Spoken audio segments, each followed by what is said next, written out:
Ciao e bentornati sul canale Ilaria Tutorial. Oggi prepareremo un delizioso infradito portachiavi. Serviranno gomma eva, il cartamodello della suola che trovate nella descrizione, un paio di forbici, colla a caldo e una foratrice. Riportiamo l'impronta su gomma eva, ne serviranno 2.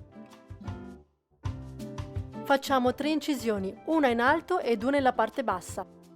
Ritagliamo 2 striscette di 1,9 cm x 0,8. Uniamole e inseriamole all'interno della prima fessura.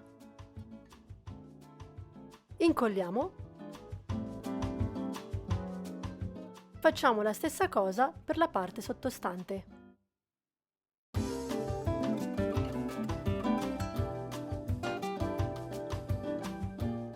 Mettiamo la colla nell'altra suoletta e incolliamo.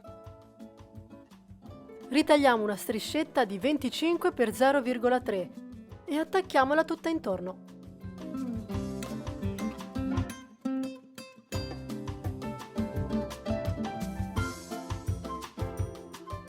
Facciamo un foro nella parte laterale e inseriamo l'anello. Pronta per essere decorata! Saudade do Brasil!